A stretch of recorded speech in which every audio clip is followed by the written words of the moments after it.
शांतम्मा मर गई। मिसेस मेहता का बेटा पप्पू अभी अभी। अनु ने ये खबर सुनी।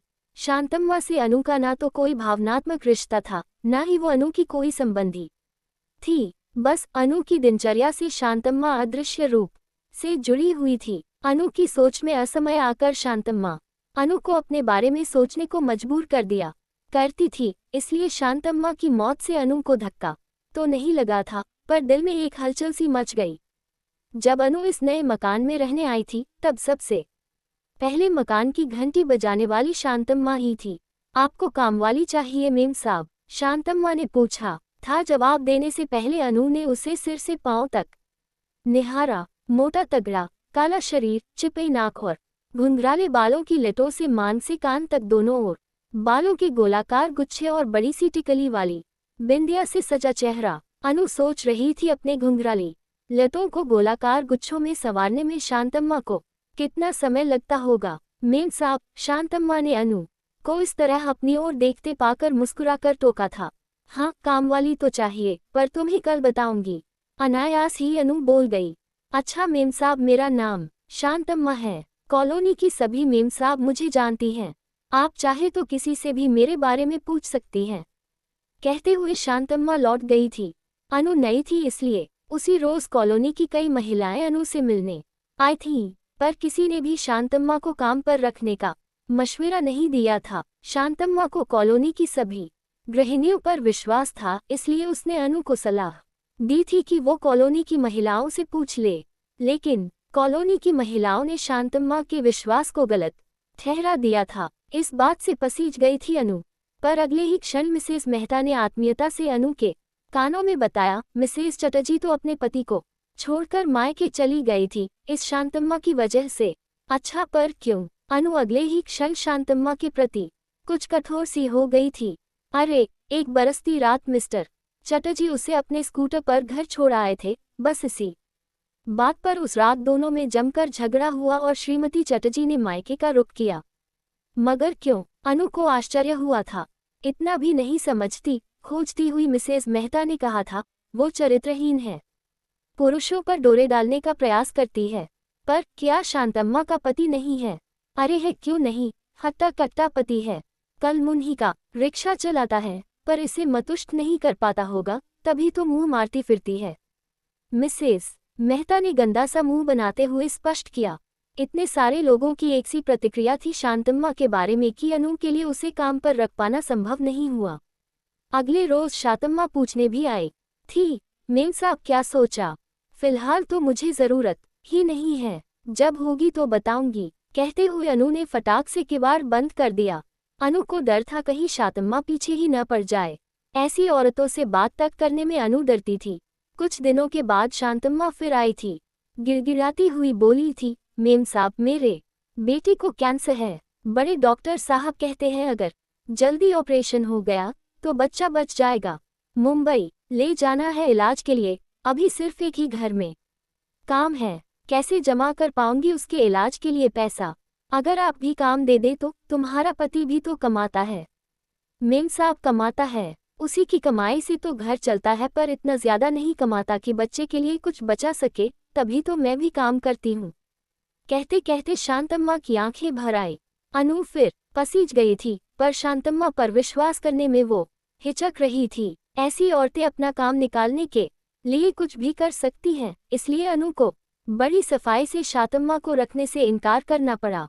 तुम्हारे बेटे की दवाएं इतनी सस्ती तो नहीं कि उसे ऐसे ही दे दूं। जितना काम तुम करती हो उससे तो दवाई के पैसे वसूल नहीं होते।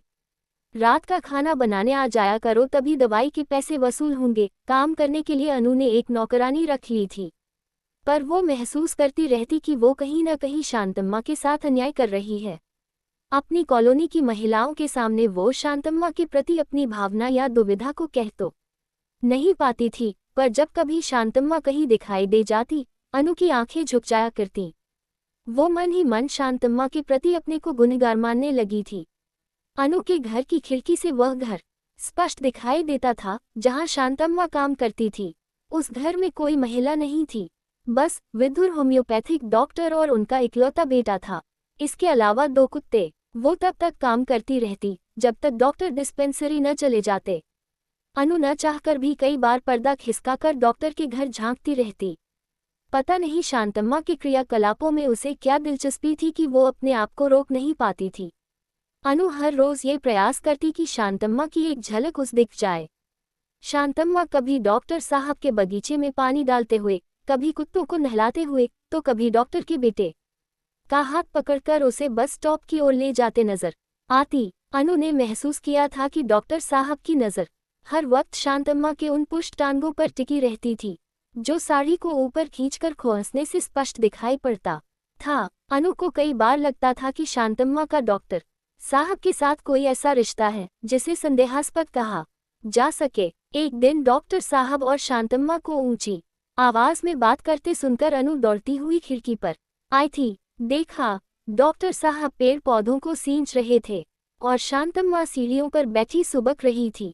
डॉक्टर साहब जोर जोर से कह रहे थे, तुम्हारे बेटे की दवाई इतनी सस्ती तो नहीं कि उसे ऐसे ही दे दम। जितना काम तुम करती हो उससे तो दवाई के पैसे वसूल नहीं होते। रात का खाना बनाने को आ जाया करो, तभी दवाई के पैसे वसूल होंगे, वरना मैं दवाइयाँ नहीं दे सकता। सोच लो, मेरे आदमी का गुस्सा तो आप जानते ही हो डॉक्टर साहब। रात को काम पर मैं नहीं आ सकती। चटर्जी साहब की बीवी के झंझट के बाद से मैंने रात का खाना बनाने का काम बिल्कुल ही बंद कर दिया है। तुम्हारी मर्जी। कहते हुए डॉक्टर साहब अंदर चले गए थे और शांतम्मा वहीं सीढ़ियों पर बैठी घंटों सुबकती रही। जब तक शांतम्मा वहां बैठी थी अनु अंदर जा ही नहीं सकी। पर्दे की ओट से वो लगातार उसे देखती रही थी। उसके बाद फिर कभी अनु को शांतम्मा नहीं दिखाई दी। हर रोज कई बार वो खिड़की खोलकर शांतम्मा को तलाशती रहती, पर शांतम्मा ने डॉक्टर साहब के घर आना बंद कर दिया था। शांतम्मा के न आने से अनु को कहीं किसी कमी का एहसास सा होने लगा था, पर कॉलोनी में शांतम्मा के न रहने से भी उसकी चर्चा निर्बाध रूप से चल रही थी, इसलिए अनु की कमी थोड़ी बहुत उसके विषय में हुई बातचीत से पूरी हो जाती। अनु को शायद शांतम्मा में दिलचस्पी इसलिए भी थी कि उसने आज तक अपने जीवन में ऐसी गंदी औरतों को नहीं देखा था जो किसी और के पति पर डोरे डालती हो। कई बार अनु का मन होता कि वो शांतम्मा के जीवन में झांककर उसे करीब से देखे। उसे शांतम्मा से खूब बात करने की इच्छा होती, ये पूछने की भी कि वो दूसरे पुरुषों पर डोरे क्यों डालती है। पर शांतम्मा जैसी औरत से संपर्क रखने से लोग उसके बारे में भी चर्चा कर सकते हैं, यही सोचकर शांतम्मा से बात करने में अनु को संकोच होता था। वैसे अब शांतम्मा से बात करने का सवाल ही नहीं उठता था। वह कॉलोनी में किसी को भी दिखाई नहीं देती थी। शांतम्मा का विषय धीरे धीरे कम होने लगा। अनु भी महसूस करने लगी कि वो अब शांतम्मा के बारे में कम सोचने लगी है। पर अचानक एक रोज अनु के पति ने बताया कि उन्होंने शांतम्मा को बड़े ही गंदे इलाके में देखा है। गंदे इलाके यानी अनु समझ नहीं पाई थी। अनु वास्तव में वो एक गंदी औरत ही थी। उसे मैंने एक वेश्या के रूप में देखा है। जहां और जिस परिस्थिति में मैंने उसे देखा है वह इस बात को सिद्ध करता है। पर तुम वहां गए कैसे? रोज ही गुजरना होता है उस गंदी बस्ती से। हमारे दफ्तर के लिए और कोई रास्ता ही नहीं है, अनु के पति ने मासूसियत से कहा। अनु ने अगले ही दिन सारी कॉलोनी की महिलाओं को इस नई खबर से अवगत करा दिया। सभी के चेहरे पर इस बात की संतुष्टि थी कि वास्तव में शांतम्मा वैसी ही औरत थी जैसे उन लोगों ने सोच रखी थी। कभी कभार अनु को भी लगता था कि कहीं शांतम्मा के बारे में गलत बातें करके वो कोई पाप तो नहीं कर रही, पर अब उसे भी इस भय से मुक्ति मिल गई थी। चलो अच्छा ही हुआ जो वो सही जगह पहुंच गई, वरना इस कॉलोनी को ही गंदा कर देती, मिसेज मेहता ने कहा। हाँ, छुट्टी मिली उस वेश्या से, मिसेज चटर्जी धीरे से बुदबुदाई थी।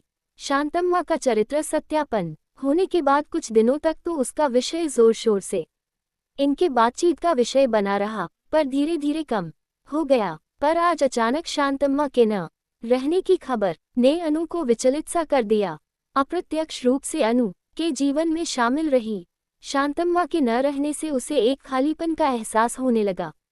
शांतम्मा के अंतिम दर्शन के लिए जाने को अनु तत्पर हो उठी। मिसेज मेहता को किसी तरह मनाकर अनु ने साथ लिया और शांतम्मा के घर चल दी। घर के आसपास लोगों का जमघट था। झोपड़े के बाहर शांतम्मा का शव बिना कफन के पड़ा था। सिरहाने उसका पति बैठा सुबक रहा था। मिसेज मेहता और अनु को सामने पाकर वो खड़ा हो गया। ये हुआ कैसे? मिसेज मेहता चेहरे पर ढेर सारे शोक भावों को दर्शाते हुए पूछ बैठी। मेम साहब, इसके बुरे काम के कारण मैं तो अलग रहने लगा था। 2 महीने पहले यह मुझे बताने आई थी कि उसने मुन्ने के ऑपरेशन के लिए पैसों का इंतजाम कर लिया है और उसका दाखिला भी मुंबई के अस्पताल में करा दिया है। आज सवेरे डॉक्टर साहब का तार आया था कि उन्होंने मुन्ने का ऑपरेशन कर दिया है और मुन्ना ठीक हो जाएगा। बस इसी खुशी को सहन नहीं कर पाए। छाती में जोरों का दर्द उठा। लोग इसे अस्पताल ले जा रहे थे, पर रास्ते में ही इसने दम तोड़ दिया। अनु और मिसेज मेहता ने एक दूसरे की ओर चोर दृष्टि से देखा।